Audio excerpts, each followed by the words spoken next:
Hello વિદ્યાર્થી મિત્રો, આજે આપણે ધોરણ 12 વિષય ગુજરાતી પાઠ 11 ઉર્મિલા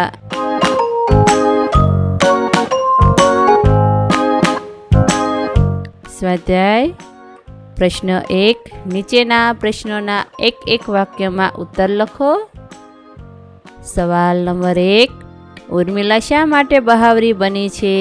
જવાબ: ઉર્મિલાના પતિ લક્ષ્મણ પર રામ અને સીતાની સાથે વનમાં જવાના છે એ વાત સમજવા વિવશ બનીને તે વારંવાર કાન માંડીને બારી આગળ બહાવરી બની છે. સવાલ નંબર 2, દૂરથી પતિને આવતા ઉર્મિલા શું વિચારે છે? જવાબ: દૂરથી પતિને આવતા જોઈ ઉર્મિલાના મનમાં હજારો વશમાં વિચારો આવે છે. સવાલ નંબર 3, પોતાને વનમાં જવા માટે લક્ષ્મણ ઉર્મિલાને કયું કારણ બતાવે છે? જવાબ: પોતાને વનમાં જવા માટે લક્ષ્મણ ઉર્મિલાને એ કારણ બતાવે છે કે રામ સીતાની સાથે વનમાં જઈ રહ્યા છે, ત્યારે તેમની સેવા કરવા માટે તેમની સાથે જવું જોઈએ.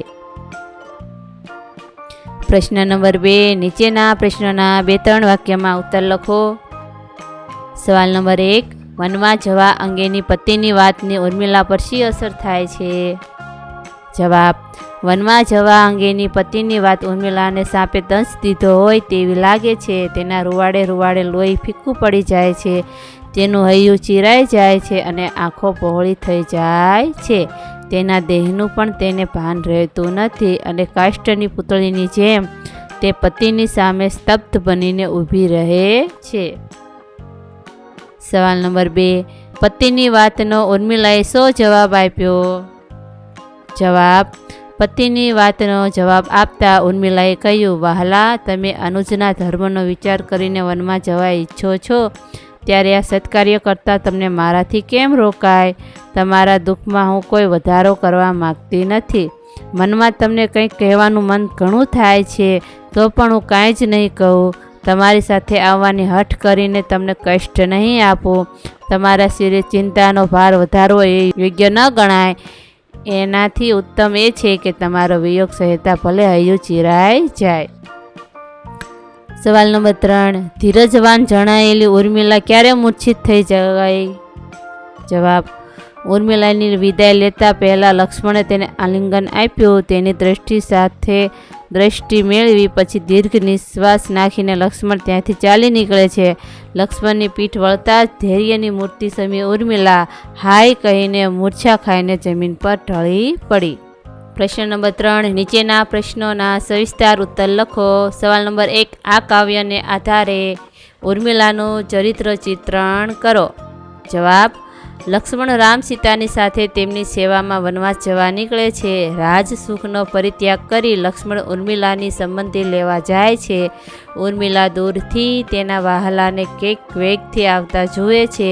લક્ષ્મણને આ વેગમાં જોઈને અને પતિના વિયોગનો વિચાર કરતાં તેનું હૈયું ચીરાઈ જાય છે, પરંતુ ભાવિ સંકટો પર સંયમ કેળવી ઉર્મિલા પોતાના સ્વામી સન્મુખ ધીરજ ધારણ કરીને ઊભી રહે છે.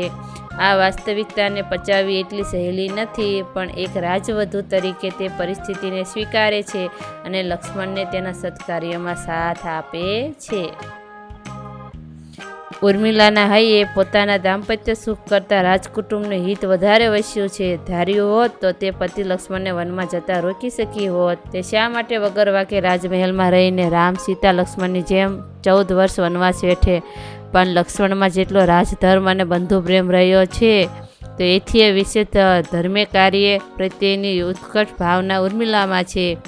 હૈયામાં ભલે સર્પદંશ જેટલી ચોટ લાગી હોય, પણ એ પરિવાર ધર્મથી વિચલિત થતી નથી.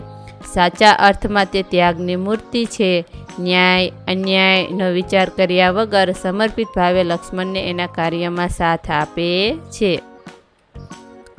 ઉર્મિલાની આ મનસ્થિતિને લક્ષ્મણ એક શૂરવીર યોદ્ધા સાથે સરખાવે છે. સંસ્કારી, સમજુ, કર્તવ્યનિષ્ઠ, કુટુંબવત્સલ્ય યોદ્ધા જેવી શૂરવીર, દાંપત્ય સુખ પરત્વે ત્યાગનિષ્ઠ, પતિપ્રિયા અને રાજકન્યા તરીકે તથા રઘુવંશની કુળવધુ તરીકે રાજવંશને દીપાવનારી ઉર્મિલાના વર્તન અને વાણી આગળ લક્ષ્મણ તો શું ભલભલા નતમસ્તક થઈ જાય. એવી ઉમદા નારીનું આ ચરિત્ર કેવળ રઘુકુળનું જ નહીં, પણ ભારત વંશનું એક ઉજ્જવળ ઝળહળતું રત્ન છે. હૃદય પર પથ્થર મૂકીને લક્ષ્મણને વિદાય આપ્યા પછી ઉર્મિલાની ધીરજનો ધોધ છૂટી પડે છે અને લક્ષ્મણની પીઠ વળતા જ ભલે તે હાય કહીને મૂર્છા ખાઈને ઢળી પડી હોય, પણ આ મુઠ્ઠી ઉછેરી નારી વાચકના હૃદયને સ્પર્શી જાય છે. સવાલ નંબર 2. લક્ષ્મણ ઉર્મિલાનું બહુમાન કેવી રીતે કરે છે? જવાબ: લક્ષ્મણ વનમાં જવા નીકળતા પહેલાં ઉર્મિલાની સંમતિ લેવા જાય છે. તે અવઢવમાં છે. શું કહેવું અને કેમ સંમતિ માગવી એની દ્વિધામાં છે. તેમ છતાં ઉર્મિલાને પોતાનો બંધુ ધર્મ જણાવી તેની સંમતિ માગે છે. ત્યારે ઉર્મિલાએ ન આક્રંદ કર્યું કે ન લક્ષ્મગ્રહને વારવાની કોઈ ચેષ્ટા કરી. અહીંયા લક્ષ્મગ્રહ છે ત્યાં લક્ષ્મણ લખવાનું છે, ટાઈપિંગ મિસ્ટેક થયેલી છે, કે લક્ષ્મણને વારવાની કોઈ ચેષ્ટા કરી.